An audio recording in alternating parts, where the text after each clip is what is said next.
Este é o Giro Distrital. Aqui você fica por dentro dos principais acontecimentos da esfera política de Brasília. Nesta edição, CPI dos atos antidemocráticos. Ex-diretor da ABIN afirma ter produzido 33 relatórios alertando para risco de manifestações do 8 de janeiro. Câmara nas cidades. Deputados distritais ficam frente a frente com moradores do Sol Nascente e Pôr do Sol para debater as principais demandas da região. Outubro Rosa. Exposição fotográfica na CLDF retrata a história de superação de mulheres que enfrentaram e venceram o câncer de mama. Surdos oralizados. Reportagem especial mostra os desafios do dia a dia dessa parcela pouco conhecida da população e as iniciativas do poder público para oferecer educação especializada para essas pessoas. E claro, também vamos destacar o que foi notícia na Câmara Legislativa na terceira semana de outubro. Na sessão do dia 24, o projeto de lei que consolida as normas para o parcelamento do solo urbano no Distrito Federal retornou ao plenário para análise de inconsistências. A proposta havia sido aprovada no dia 10, mas uma revisão do texto apontou a existência de emendas conflitantes. Para solucionar a questão, os distritais optaram pela exclusão integral do artigo que condicionava a aprovação de projetos de urbanismo ao oferecimento de contrapartidas pelo impacto urbanístico. O texto irá agora para a sanção do GDF. Na mesma sessão, os parlamentares aprovaram proposta que exime os vendedores de veículos e de imóveis de pagamento solidário de parcelas devidas de IPVA e ITBI. Assim, quando um desses impostos deixar de ser pago pelo comprador, o governo não poderá mais cobrar a dívida junto aos vendedores. Também no dia 24, o plenário aprovou a abertura de crédito adicional de 12,3 milhões de reais no orçamento. As verbas serão divididas entre o DR e a Fundação de Amparo ao Trabalhador Preso. Os distritais também autorizaram a CAESM a contratar um empréstimo de 50 milhões de euros junto ao Banco de Desenvolvimento Alemão. Ainda no dia 24, a notícia de que o Instituto de Gestão Estratégica de Saúde, o IGES, recebeu autorização por decreto para construir 60 novos leitos no Hospital Cidade do Sol causou divergência entre os deputados. Parlamentares de oposição criticaram a medida, afirmando que a ampliação do IGES só poderia ser feita por meio de projeto de lei. O governo quer criar leito no IGES, quer ampliar o IGES, ele precisa respeitar a Câmara Legislativa e enviar um projeto de lei para ser discutido. Os deputados governistas rebateram as críticas da oposição, afirmando que a medida não se configura como ampliação do IGES. Não está havendo ampliação. O Hospital Cidade do Sol permanece como extensão do Hospital Regional da Ceilândia, sob a administração da pasta. Não está indo em hipótese alguma para o IGES. A justificativa não convenceu os oposicionistas, que classificaram a medida do governo como uma manobra. O anúncio da duplicação da BR-080, que corta o Distrito Federal na região de Braslândia, repercutiu na sessão do dia 25. Diversos parlamentares foram à tribuna parabenizar o governo federal pela medida. Duplicação da BR-080 é um trecho de mais de 40 quilômetros e será feito de concreto, aonde perdurará por mais de 100 anos. Uma obra que já tem data para iniciar e data para encerrar. Há um prazo de 2 anos, ela será entregue. No dia 27, a Câmara Legislativa promoveu sessão solene para entrega de título de cidadão honorário de Brasília ao desembargador de Justiça do Tribunal de Justiça do DF, João Egmon Leôncio Lopes. A homenagem foi uma iniciativa do presidente da Câmara Legislativa, deputado Wellington Luiz.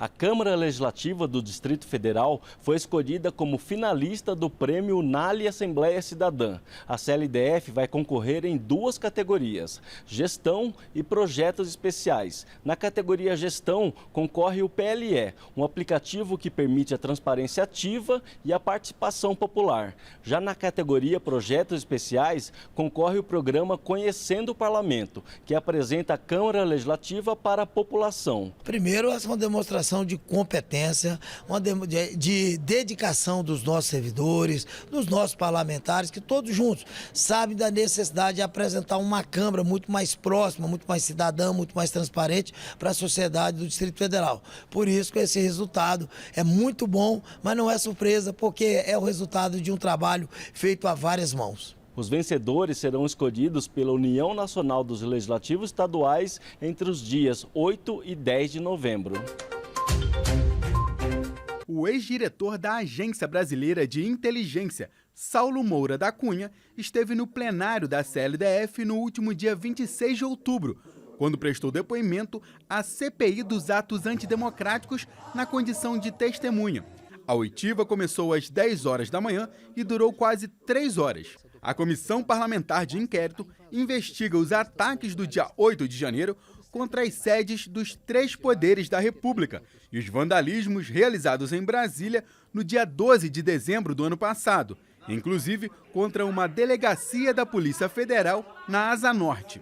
Saulo Moura disse que a ABIN enviou entre os dias 2 e 8 de janeiro 33 alertas de inteligência para diversos órgãos, incluindo federais e do DF. Segundo o depoimento, a ABIN identificou que a partir do dia 6 de janeiro, o movimento que antes parecia ter pouca adesão ganhou contornos mais preocupantes. O ex-diretor declarou que os alertas eram de conhecimento inclusive do general Gonçalves Dias, que à época era o chefe do Gabinete de Segurança Institucional da Presidência da República, ao qual a ABIN era subordinada à época.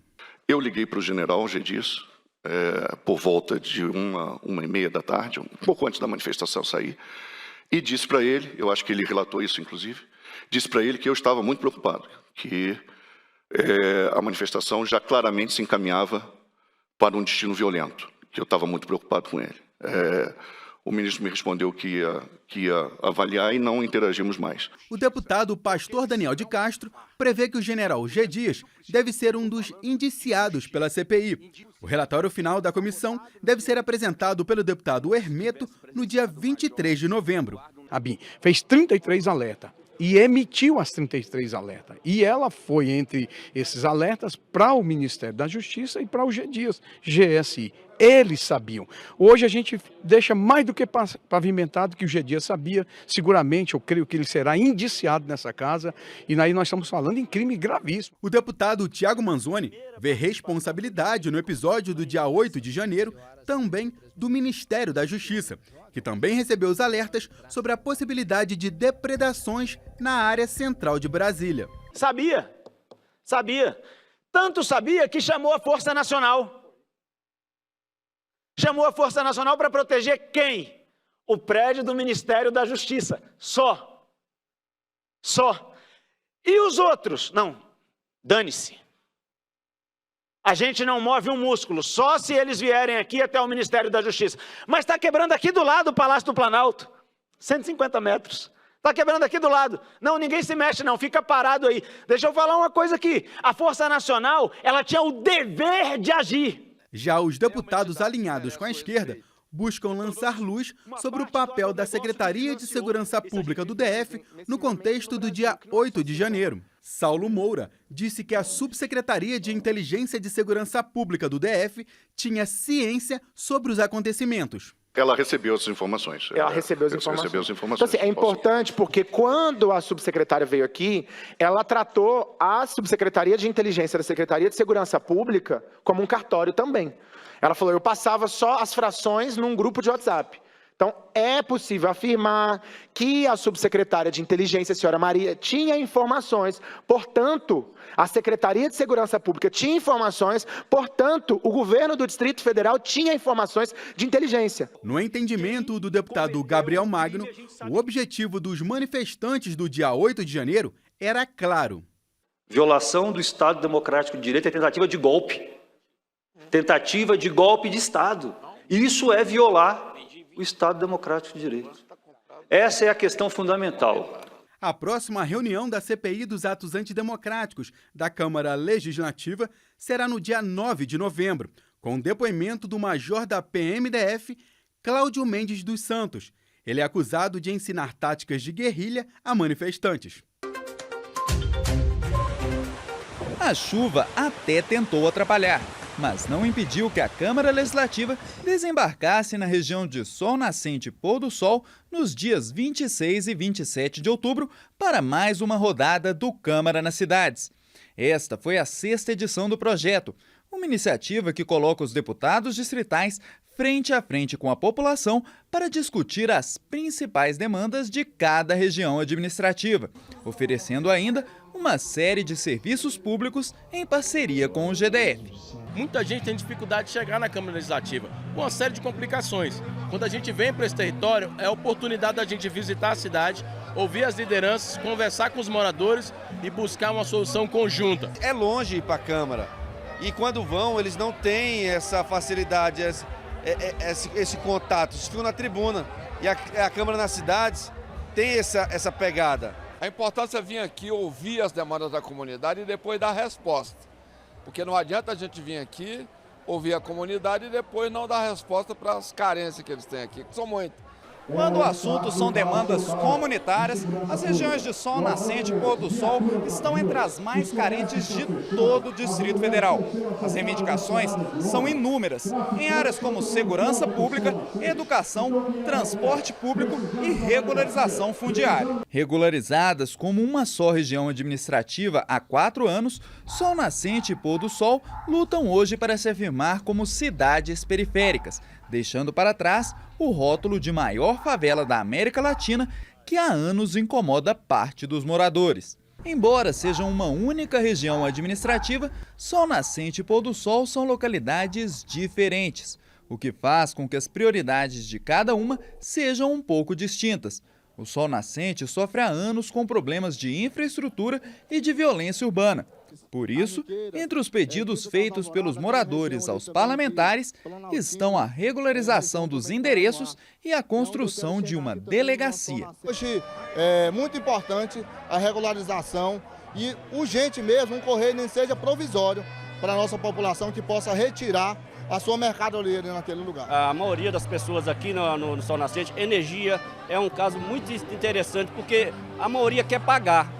Mas os órgãos públicos não querem que nós pagamos por essa energia, porque eles não colocam energia legal para nós. A demanda de insegurança na cidade é muito grande. Então nós precisamos de uma delegacia realmente aqui, porque na nossa região há muito tráfico, há muitos bandidos escondidos aqui.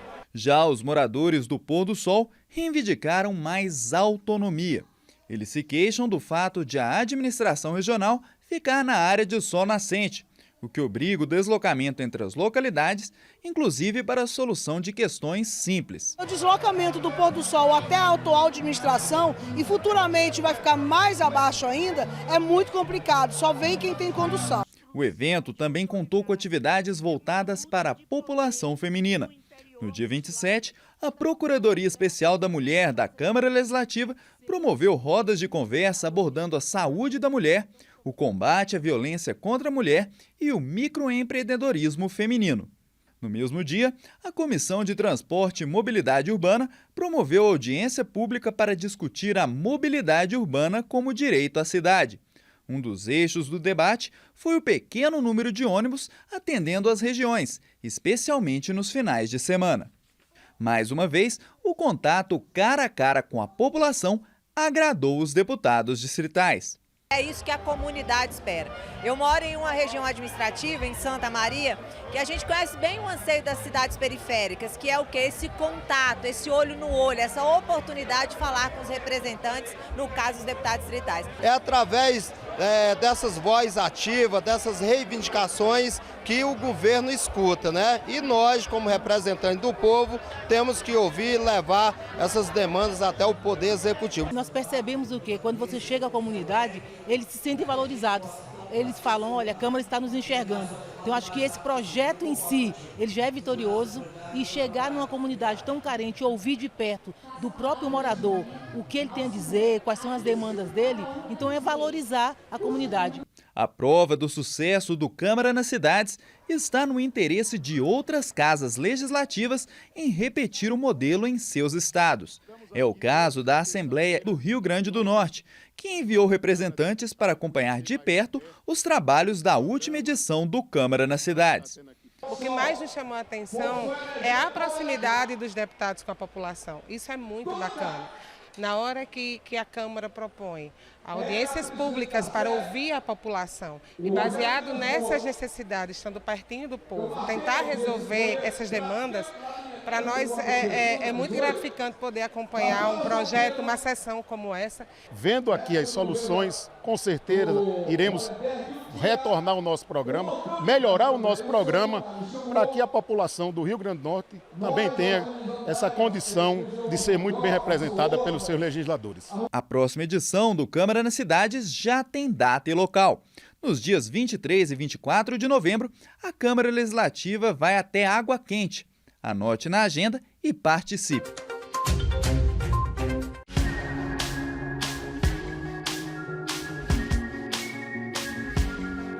Doze mulheres e uma história em comum, o diagnóstico de câncer de mama. As imagens de cada uma são marcadas pela força de um belo sorriso e por depoimentos sobre como é vencer a doença ou estar em tratamento. São histórias que podem inspirar outras mulheres para a prevenção e diagnóstico precoce do câncer de mama. Mulheres que não tiveram a doença, que não sabem como é o tratamento, é importante que elas vejam que outras mulheres que tiveram sim um tratamento, tiveram um diagnóstico, fizeram a mastectomia, fizeram a reconstrução da mama, todo o tratamento e se recuperaram e recomeçaram a vida, porque ainda há um estigma, um tabu muito grande em torno da doença. Então é necessário que a gente mostre histórias inspiradoras de resiliência, de força, de fé, que enfrentaram a doença, estão curadas ou ainda estão em tratamento, mas sempre com muita força, com muita vontade de viver e esperança em dias melhores. Neste ano, a mostra fotográfica, que já atingiu um público estimado em 100 mil pessoas, completa uma década. A cada ano, mulheres diferentes compartilham suas histórias de convivência com a doença. A campanha Outubro Rosa marca o mês em que são realizadas ações para lembrar a importância do diagnóstico precoce do câncer de mama, com a realização do autoexame e da mamografia. O câncer, ele está ficando mais jovem. O que é que significa isso? Ele está acometendo pessoas a partir de 30, 15 anos. Então, vamos nos conhecer, aparecer um nódulo ou alguma mancha, vá no seu médico, insista num diagnóstico precoce, porque isso significa 95% de cura. Na terça-feira, 24 de outubro, uma solenidade marcou a abertura da exposição na Câmara Legislativa, com a presença de parlamentares, do presidente da Casa, deputado Wellington Luiz, e da secretária da Mulher, Gisele Ferreira. Dizer da alegria de termos mulheres guerreiras como vocês e que, volto a dizer, fazem da lua uma luta e da luta vitórias extremamente importantes. Atrás de cada rosto aqui tem uma mulher que sobreviveu ao câncer. Atrás dessas mulheres aqui estão mães, famílias, mulheres. E aí, Kills, a gente entende que quanto mais nós fizermos o diagnóstico precoce, mais chances vão ter de sobreviver. Então, assim, podem se sentir abraçadas, podem se sentir acolhidas, porque sim, nós vamos estar apoiando cada vez mais esses tipos de campanhas para a gente incentivar a mulher a procurar ajuda.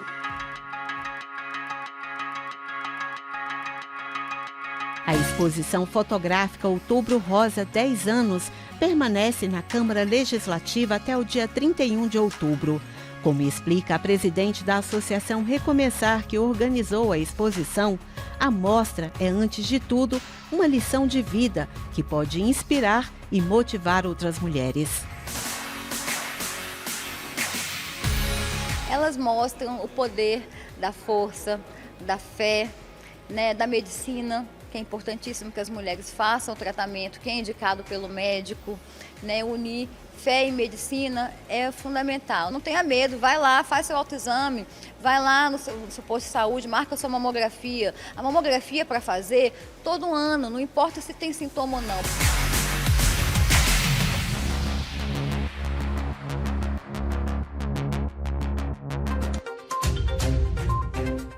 Como é que é seu nome? Edna. Quantos anos você tem? 8. Pedro é uma criança surda e oralizada. Já nos primeiros anos de alfabetização, ele consegue falar seu nome, idade, quem é sua professora, Cristiane. a matéria que mais gosta Matemática. e a atividade favorita. O recreio. Ao recreio? Cita ainda cada um dos seus amiguinhos. Rafael. Maria. Ana Rifária. Quem mais? Todos. Todos eles? Ele e outras crianças fazem parte de um grupo de pessoas que estão recebendo educação adaptada desde a infância. O trabalho é feito em um centro especializado de reabilitação, o CEAL Ludovico Pavone. A instituição existe há 50 anos e uma das funções é alfabetizar e oralizar crianças surdas. Especialista na área, a professora Rita explica como é esse método de alfabetização. Nós trabalhamos com o método oral, né? O CEAL é uma instituição que atende crianças surdas oralizadas. Então nós trabalhamos com o método fônico, fizemos uma adaptação do método fonovisuo-articulatório, para que essas crianças também tenham uma referência visual. Então todo o nosso material, todas as atividades, elas são planejadas para essas crianças de uma forma individual. Um convênio entre o governo distrital e o CEAL viabiliza a alfabetização de crianças até o 3º ano. Após esse período, a criança vai para a rede pública ou privada de ensino, já alfabetizada e oralizada.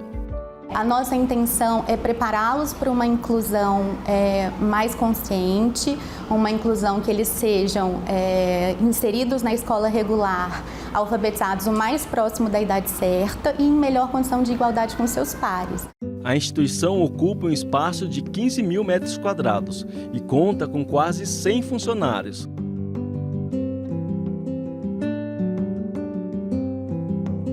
Lá são oferecidos gratuitamente serviços como otorrinolaringologia, fonoaudiologia e nutrição. Além disso, é a única instituição do Distrito Federal que oraliza pessoas surdas. O deputado Thiago Manzoni conheceu o CEAL e quer a continuidade da parceria com o GDF. Ele pede mais investimentos e se coloca à disposição para destinar emenda parlamentar à instituição. Esse convênio precisa continuar e eu me comprometo com o meu mandato a colaborar aqui financeiramente para que o CEAL consiga manter essa estrutura, uma estrutura que está um pouco antiga, e o trabalho que é realizado aqui é um trabalho belíssimo que às vezes, ou muitas vezes, a nossa sociedade não consegue enxergar. E nós temos professores aqui muito capacitados, pessoas dispostas a ajudar, a colaborar, e eu agora estou me dispondo aqui, junto com o governo do Distrito Federal, que eu peço inclusive para que mantenha o convênio nos moldes em que ele está sendo realizado hoje. De acordo com a representante da comunidade, uma parcela da população reivindica o direito dos surdos oralizados escolher a educação em língua portuguesa e o ensino adaptado, ao invés da educação na língua brasileira de sinais, a Libras. A gente prega acessibilidade com autonomia. E a gente sabe que o surdo sinalizado ele nunca vai ter autonomia, porque ele vai ter sempre que precisar de um intérprete de Libras para estar com ele. Então a gente defende que seja respeitado o pátrio poder dos pais e que o Estado, o MEC, eu digo MEC, porque começando do MEC, as secretarias têm que acatar uma educação, preparar professores realmente para surdos oralizados, porque existe diversidade dentro da surdez, não é somente a Libras. A experiência de Diana mostra que a oralização de crianças surdas pode render uma vida infantil e adulta com todas as suas potencialidades. Eu tenho uma perda moderadamente severa, bilateral, e desde muito nova eu aprendi a fazer leitura labial. Eu sentava na frente, a professora procurava falar de frente para mim. Eu sempre estudei em escola regular, sempre estudei entre alunos ouvintes. Eu sou servidora pública federal do Ministério Público Federal, lotada na Procuradoria Regional dos Direitos do Cidadão, na Bahia, que, dentre outras questões, tutela o direito de pessoas com deficiência, e também estou finalizando uma pós-graduação pela Fiocruz em Direitos Humanos, Acessibilidade e Inclusão. E o meu projeto de conclusão do curso será destinado também a abordar a questão dos surdos oralizados. Priscila é mãe de uma criança de 9 anos e defende o diagnóstico correto desde bebê. Ela conta que houve uma demora para identificar a surdez da filha, apesar de a menina ter uma oratória nítida. Hoje em dia, não existe uma conscientização acerca da diversidade da surdez. Por exemplo, eu tenho uma filha que ela tem perda bilateral moderada e a gente veio a descobrir isso, entre outros fatos que aconteceram, porque uma professora marcou uma reunião com a gente e falou que ela estava com suspeita de TOD, que é o transtorno opositor desafiador. E, na verdade, ela não estava ouvindo os comandos que a professora estava dando. Então, essa é uma grande dificuldade, a questão de haver um diagnóstico correto e uma educação adequada. Diversidade, educação especializada e poder familiar de decisão. Essas são algumas garantias que a comunidade deseja para assegurar a dignidade das pessoas com surdez. Eu acho que não existe uma metodologia melhor que a outra, mas existem decisões, opções, e essa opção precisa ser respeitada e as duas precisam ter o mesmo reconhecimento.